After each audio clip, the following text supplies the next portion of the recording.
ছাত্রলীগের যেরকম রাজনীতি আমরা দেখেছি সেই সময়টায় ছাত্র রাজনীতির কি ধরনের পরিবর্তন এই মুহূর্তে আপনি দেখছেন এবং পরিবর্তন হওয়া দরকার আপনার কাছে মনে হয়? আচ্ছা, প্রশ্নটা এনসিপির ওর জন্য করলে আমি মাহবুবের কাছে আসবো।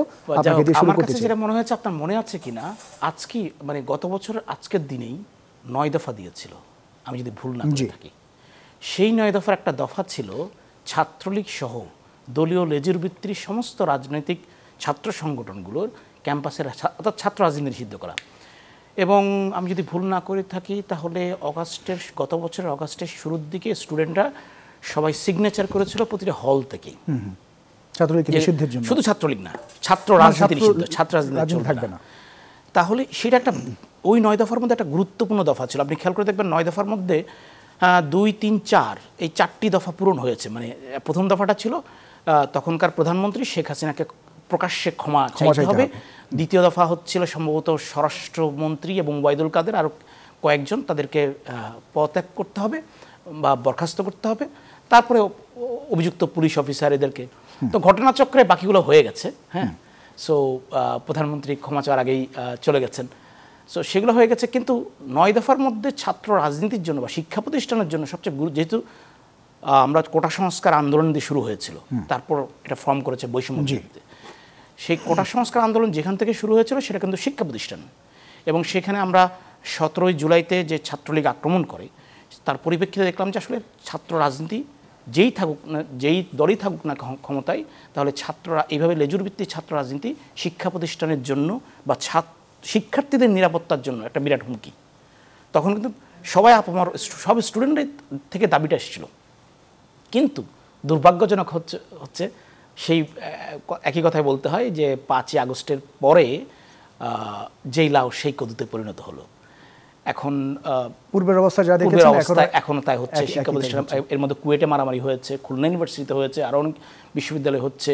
ঢাকা বিশ্ববিদ্যালয়েও একজন ছাত্রকে নির্মমভাবে, ছাত্র না বাইরের, কিন্তু পিটিএ মেরেছে। সো বাইরের লোকজন তো এসে মেরেনি, ছাত্ররাই করেছে। ফলে এই সবগুলোই আসলে সেই একই যেই পূর্বের যে লেজুর ভিত্তিক ছাত্র রাজনীতি বা একটা বড় দলের আন্ডারে শেল্টার দেয়া, এক বা একাধিক দলের প্রত্যেকটা ইয়াতে।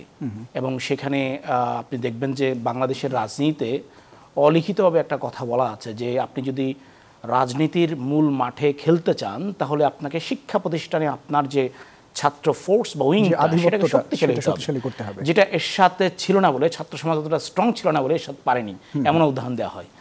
সো সেই ক্ষেত্রে আপনি দেখবেন যে শিবির ভার্সেস ছাত্রদল, শিবির ভার্সেস ছাত্রলীগ, ছাত্রলীগ ভার্সেস ছাত্রদল, ইভেন ছাত্রলীগের হাতে ছাত্র ইউনিয়ন বা বামপন্থী দলগুলোর, শুধু কি তাই, ছাত্রলীগ ভার্সেস ছাত্রলীগ, ছাত্রলীগ ভার্সেস ছাত্রলীগ, ছাত্রদল ভার্সেস ছাত্রদল, সেটা হয়েছে।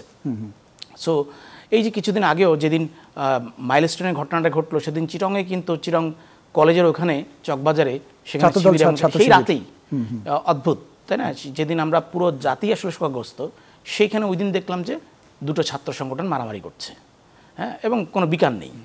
তো আলটিমেটলি আপনি এই ফরম্যাটে রাজনীতি রেখে শিক্ষা প্রতিষ্ঠানে, হ্যাঁ ডেফিনেটলি আমি কখনোই এটা দ্বিমত করি না যে ছাত্ররা রাজনীতি করবে না, অবশ্যই করবে।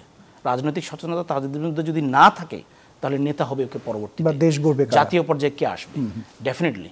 কিন্তু সেইটা যেই ফরম্যাটে আমরা ডাকসুটাকে চিন্তা করেছিলাম বা অন্য ছাত্র ইয়েগুলা, সেটা হয়নি এবং সেটা আমরা আগের ফরম্যাটে ফিরে গেছি।